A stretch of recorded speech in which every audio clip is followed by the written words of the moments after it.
Hi everyone, welcome to this tutorial where I teach you in just a few minutes the easiest way in the world to draw a perfect maze.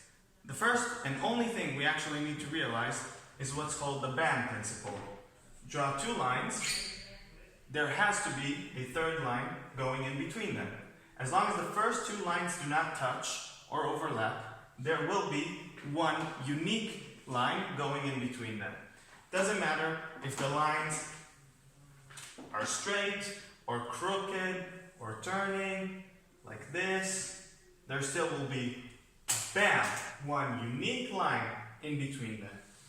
Once we understand that, we can see how easy it is to draw a maze with a unique solution. Why? We'll put one line, which we'll make squiggle perhaps, and another line, which will squiggle in a different way, maybe go around. And you see, we can start at top and at the bottom, and there is a maze with one unique solution. This time it's this one. However, we don't even have to know where the solution is. As long as we make sure that the left line does not touch the right line, there is no crossing, there will be one unique solution.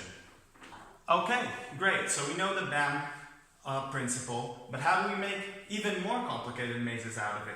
Well, it turns out that the two lines which do not meet do not have to be just one line. They can intersect with other lines as well.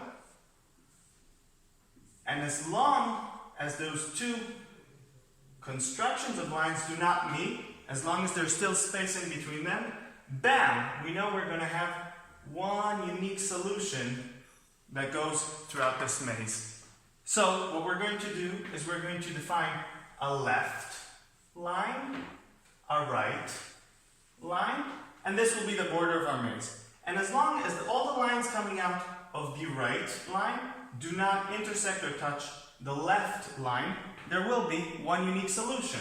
So I can add lines coming in from here, and we can add a line coming in from here, and from here, and we can add more.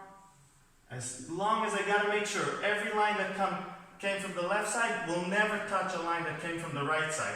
That will guarantee us space in between them, which is the unique solution of the maze. And bam, we have a maze with a unique solution. I'm not even sure where it is. It looks to me to be this way. But this was pretty easy, but obviously if you scale it up and make it a lot bigger, a lot more complex with a lot more lines, you can draw much harder mazes.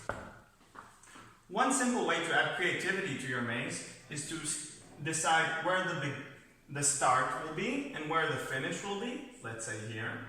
Then we know to connect this side to this side, and then this side to this side.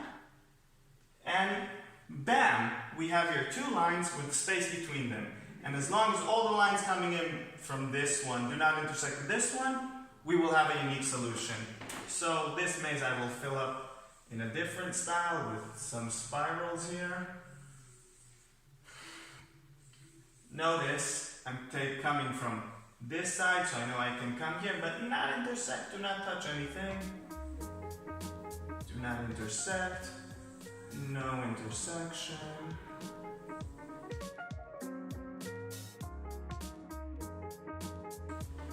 And bam, we have ourselves a maze. If you like this tutorial, make sure to hit like, subscribe, follow me on Instagram. For my next videos, I will show more advanced methods, style options, and other things we can play around with to make more creative and more beautiful mazes. Thanks for watching, everyone.